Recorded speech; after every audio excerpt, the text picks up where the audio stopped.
नमस्कार, मैं हूं अंकुर और आप देख रहे हैं सत्य हिंदी का न्यूज बुलेटिन। एक नजर अब तक की सुर्खियों पर। कांग्रेस सांसद राहुल गांधी ने एक बार फिर अडानी समूह पर हमला किया है। राहुल गांधी ने दिल्ली में एक प्रेस कॉन्फ्रेंस में अडानी और कोयले की रहस्यमय कीमतों में वृद्धि पर एक मीडिया रिपोर्ट दिखाई। राहुल ने कहा, अडानी जी जो चाहते हैं उन्हें मिल जाता है। सब जानते हैं कि अडानी समूह ने भ्रष्टाचार किया है। राहुल गांधी ने अडानी समूह पर बड़ा आरोप लगाया। अडानी ने 32,000 करोड़ का घोटाला किया है।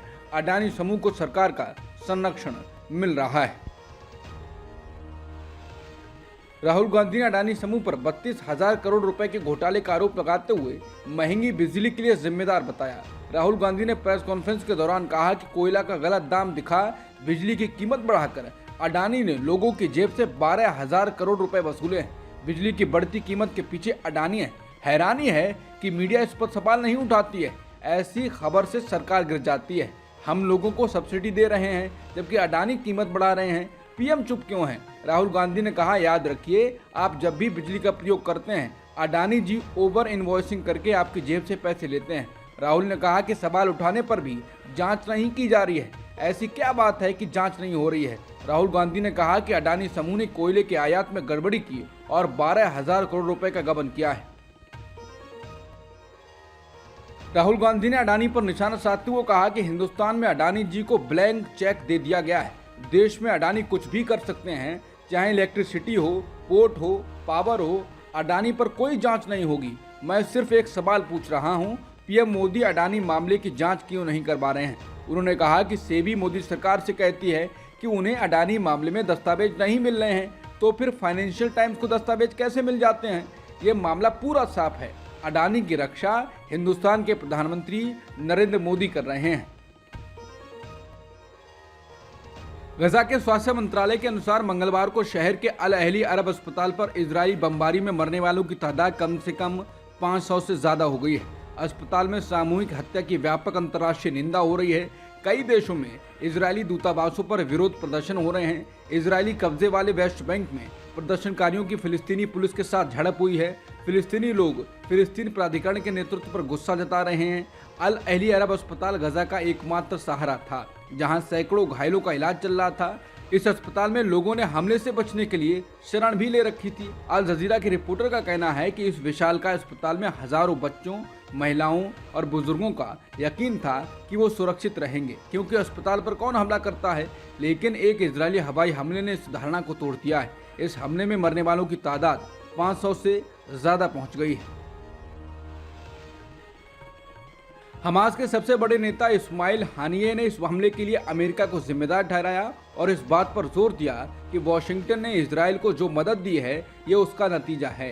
हानिये ने एक टीवी चैनल पर कहा, अस्पताल में हुआ नरसंहार दुश्मन की क्रूरता और उसकी हताशा की पुष्टि करता है। उन्होंने सभी फलस्तीनी लोगों से बाहर निकलने और गजा पर कब्जा करने वाले और वहां आकर बसने वालों का मुकाबला करने को कहा।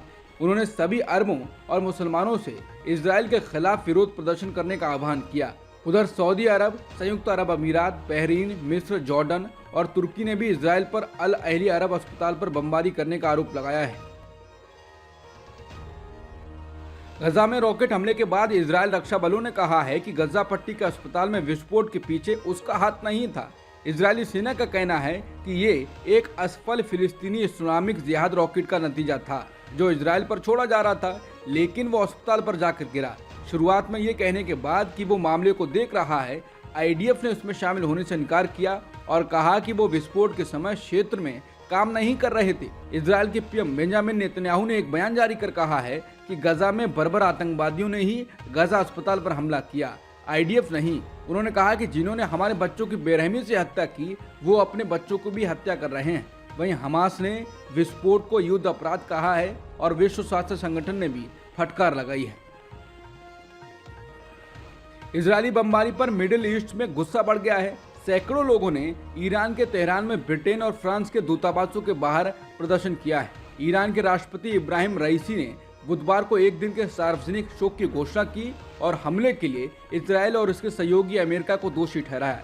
रईसी ने कहा, गजा के अस्पताल में घायल फिलिस्तीनी पीड़ितों पर गिराए गए अमेरिकी इजरायली बमों की लपटें जल्द ही ज़ायनोवादियों को भस्म कर देंगी। अम्मान में सैकड़ों प्रदर्शनकारियों ने इजरायली दूतावास में घुसने की कोशिश की। प्रदर्शन की खबरें और भी देशों से आ रही हैं। तुर्की में इजरायल दूतावास और लेबनान में अमेरिकी दूतावास के पास विरोध प्रदर्शन किया गया, जहां सुरक्षा बलों ने प्रदर्शनकारियों पर आंसू गैस छोड़ी। टेलीविजन फुटेज में यमन के दक्षिण पश्चिमी शहर ताज के साथ साथ मोरक्को और इराक की राजधानी बगदाद में विरोध प्रदर्शन दिखाया गया है। कुछ यूरोपीय देशों में भी प्रदर्शन की सूचनाएं आ रही हैं।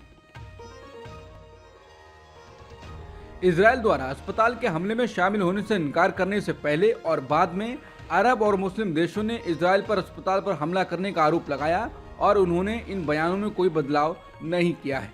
वहीं फिलिस्तीनी प्राधिकरण के अध्यक्ष महमूद अब्बास ने अस्पताल नरसंहार के बाद 3 दिन के शोक की घोषणा की है। वहीं अस्पताल विस्फोट के विरोध में मंगलवार रात सैकड़ों फिलिस्तीनी पूरे वेस्ट बैंक में सड़कों पर उतर आए। इससे पहले तुर्की के राष्ट्रपति रेसेप तैयब अर्दोगान ने अस्पताल विस्फोट को सबसे बुनियादी मानवीय मूल्यों पर हमले का उदाहरण बताया। अरब लीग के प्रमुख अहमद अबुल घीत ने पश्चिमी नेताओं से इस त्रासदी को तुरंत रोकने का आह्वान किया। वहीं सऊदी अरब के विदेश मंत्रालय ने इजरायली आपराधिक कार्रवाई की आलोचना की और संयुक्त अरब अमीरात के राष्ट्रपति सलाहकार ने इजरायल द्वारा बैप्टिस्ट अस्पताल को निशाना बनाने पर अफसोस जताया, जबकि बहरीन ने इस अवसर का उपयोग गजा में तत्काल युद्धविराम का आह्वान करने के लिए किया। गजा के अस्पताल पर बमबारी के बाद अब फिलिस्तीन की सरकार के बयान भी बदल गए हैं। फिलिस्तीन सरकार यानी महमूद अब्बास की सरकार ने इसके लिए बेन्यामिन नेतन्याहू पर आरोप लगाए हैं।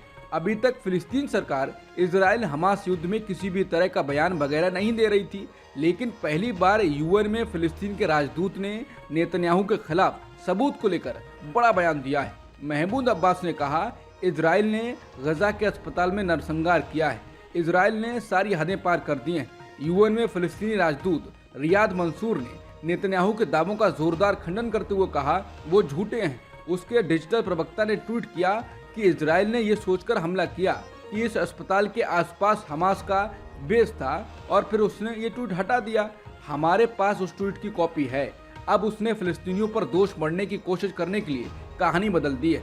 फिलिस्तीनी राजदूत ने कहा, इजरायली सेना के प्रवक्ता ने बमबारी से पहले एक बयान दिया था जिसमें उसने कहा था कि गजा में अस्पतालों को खाली कर दें। उनका इरादा खाली कराना था या अस्पतालों पर हमला करना था। वो उस अपराध के लिए जिम्मेदार हैं और वो इससे निपटने के लिए कहानियां नहीं बना सकते। इजरायली सरकार ने फिलिस्तीनी राजदूत के इन खास आरोपों का अभी तक जवाब नहीं दिया है। इसके महमूद अब्बास ने अमेरिकी राष्ट्रपति बाइडेन से बुधवार को होने वाली मुलाकात रद्द कर दी है।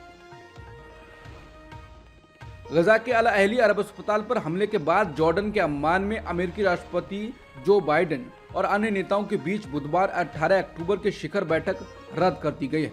इजरायल की इस हरकत से अमेरिकी राजनयिक प्रयासों को झटका लगा है, लेकिन इसके बावजूद बाइडेन इजरायल की यात्रा पर रवाना हो गए हैं। इजरायल के बाद बाइडेन को जॉर्डन जाना था। गजा के अस्पताल पर इजरायल बमबारी से सारे मुस्लिम देश बेहद नाराज हो गए हैं। जॉर्डन के विदेश मंत्री ऐमान सफादी ने मंगलवार देर रात कहा कि बुधवार को अम्मान में जॉर्डन के किंग अब्दुल्ला, मिस्र के राष्ट्रपति अब्दुल फतेह अल सीसी और फिलिस्तीनी प्राधिकरण के अध्यक्ष महमूद अब्बास के साथ होने वाली बाइडेन की शिखर बैठक रद्द कर दी गई है। इजरायल रवाना होने से पहले अमेरिकी राष्ट्रपति जो बाइडेन ने गजा के अस्पताल पर हुई बमबारी पर दुख जताया है। बाइडेन ने कहा कि मैं गजा अस्पताल में हुए घातक विस्फोट से नाराज हूं। मैंने अपने सुरक्षा सलाहकारों को इस बारे में अधिक सूचनाएं जमा करने के लिए कहा है। बमबारी की घटना के बाद बाइडेन ने किंग अब्दुल्ला और इजरायली प्रधानमंत्री बेन्यामिन नेतन्याहू से फोन पर बात की और घटना को लेकर नाराजगी जताई। हालांकि उन्होंने अपनी इजरायल यात्रा रद्द नहीं की है। कहा जा रहा है कि बाइडेन इजरायल जाकर उनसे टफ सवाल कर सकते हैं। बहरहाल अमेरिकी राष्ट्रपति बाइडेन की युद्धकालीन यात्रा होने से पहले ही लड़खड़ा गई है। गजा के एक अस्पताल में हुए विस्फोट की निंदा करते हुए संयुक्त राष्ट्र महासचिव एंटोनियो गुटेरेस ने कहा कि इस महीने की शुरुआत में इजरायल पर हमास का हमला लोगों की सामूहिक सजा को उचित नहीं ठहरा सकता। गुटेरेस ने कहा, मैं गजा में अस्पताल पर हमले में मारे गए सैकड़ों लोगों से भयभीत हूँ। इससे पहले संयुक्त राष्ट्र ने मंगलवार को कहा था कि इजरायल द्वारा गजा की घेराबंदी और उसके उत्तरी हिस्से को खाली करने का आदेश नागरिकों का जबरन स्थानांतरण अंतर्राष्ट्रीय कानून का उल्लंघन हो सकता है।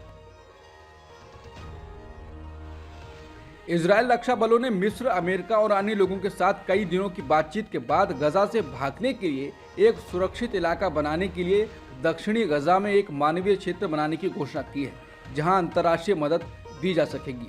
आईडीएफ का कहना है कि फिलिस्तीनियों को खान यूनिस के नज़दीक अल मवासी क्षेत्र में एक मानवीय क्षेत्र में जाना चाहिए, जहां ज़रूरत के अनुसार अंतर्राष्ट्रीय मानवीय सहायता प्रदान की जाएगी। इसके साथ ही इसने गजा पट्टी के उत्तरी हिस्से में फिलिस्तीनियों से दक्षिण को खाली करने के लिए अपने आह्वान को भी दोहराया, क्योंकि सेना ने चेतावनी दी है कि वो जल्द ही इस क्षेत्र को भारी निशाना बनाएगी। कहा जा रहा है कि अस्पताल पर हमले की अंतर्राष्ट्रीय निंदा के बाद इजरायल मानवीय सहायता देने की अनुमति देने के लिए लचर हो गया। आईडीएफ का कहना है कि आज सुबह लेबनान से एक एंटी टैंक गाइडेड मिसाइल हमले में 4 इजरायली सैनिक मामूली रूप से घायल हो गए हैं। हिजबुल्लाह ने पहले हमले की जिम्मेदारी ली थी, जो 24 घंटे में कम से कम 7वां मिसाइली हमला था।